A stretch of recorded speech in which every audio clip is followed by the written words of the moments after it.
Sheck Exley, a famous underwater explorer, died on April 6, 1994, while diving in a deep water-filled hole in Mexico called Zacaton. What happened during this deadly dive, and what mysteries are still hidden in Zacaton? Let's look at the scary story of Sheck Exley's last adventure. Sheck Exley was a super skilled diver. He'd done over 4,000 dives and was a pioneer in cave diving. He was the first to go deeper than 240 meters in technical diving. What made him special was his fantastic ability to handle nitrogen narcosis, which can make divers feel weird when they're deep underwater. In April 1994, Exley went on his last dive.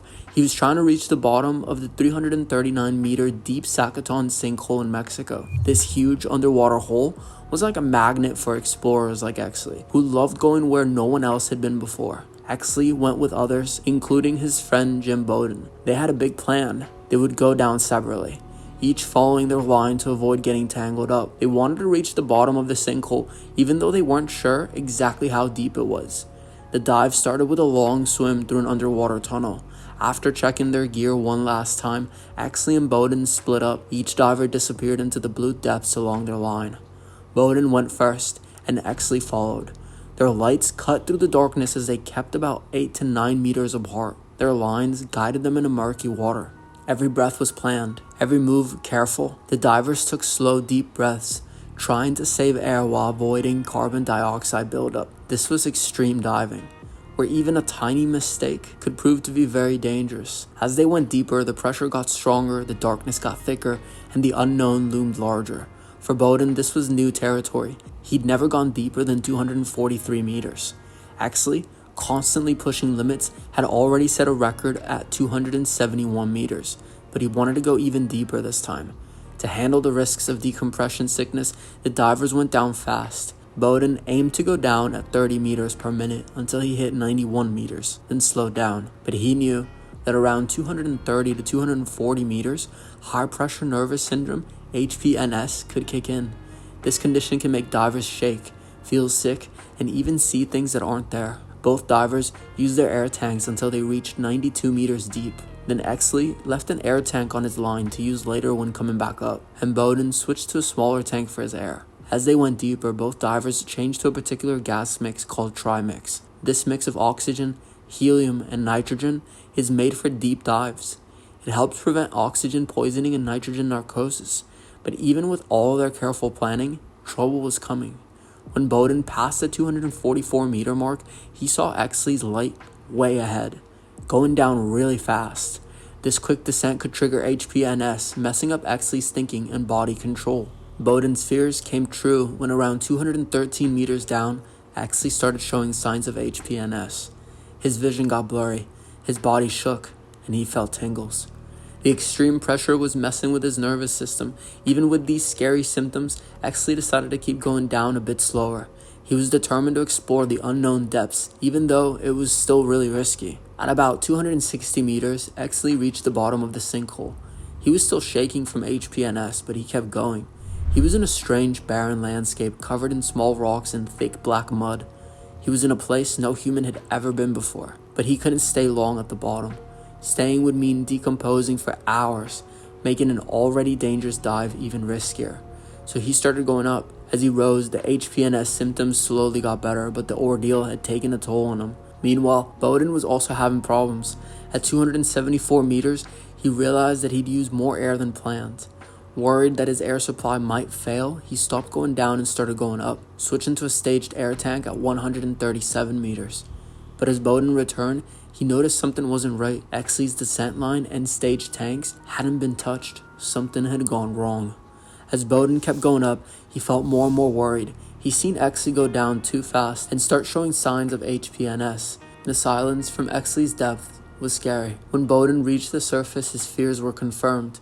Kristovich, the support diver, had been watching the bubbles come up from the depths. 18 minutes into the dive, she saw something chilling. Exley's bubbles had stopped. Kristovich knew that this was bad.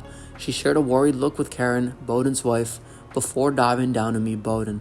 She brought the terrible news. Exley's gear was untouched, and his descent line was eerily still. Mary Ellen Exley, Sheck's wife, was watching from above, unaware of the tragedy unfolding below. Feeling uneasy, she joined Karen, and they decided Mary Ellen would go down with an extra air tank.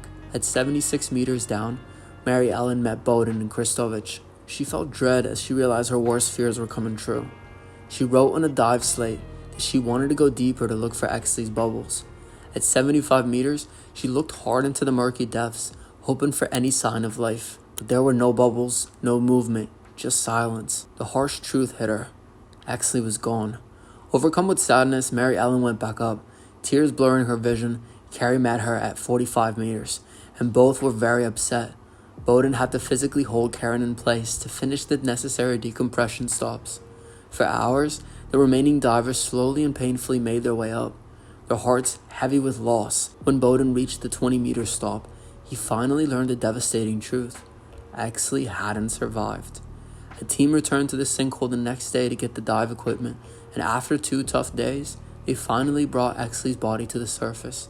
What they found was haunting. Exley's lines were tangled around his arms, and the valves on his tanks were closed. His mask was in place, but his regulator wasn't in his mouth.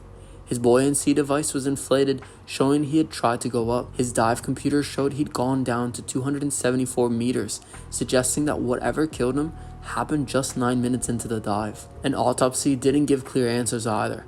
The gas mix in his tanks was right, and there were no apparent equipment failures. The exact reason for Sheck Exley's death is still a mystery, a chilling reminder of how dangerous it is to push the limits of exploration. Exley's tragic death at 45 years old was a sad moment in cave diving history. His loss was felt deeply by the diving community, where he was seen as a prisoner and innovator. With its incredible depths, the Zacaton sinkhole had claimed one of the world's best divers. This tragedy showed how dangerous deep cave diving can be, even for the most experienced pros. After Exley died, the diving community started asking tough questions about how far divers should push themselves and what risks are okay to take when exploring. These questions are still important in the diving world today. Exley's legacy lives on in the new diving techniques and equipment that he helped create. His careful approach to planning and safety set new standards. Many of the methods he developed are still used by cave divers today, making the sport safer for those who follow in his footsteps. The Sacaton sinkhole is still a big challenge for divers. Its depths still attract explorers, but Exley's fate is a stark reminder of the dangers lurking in its murky waters.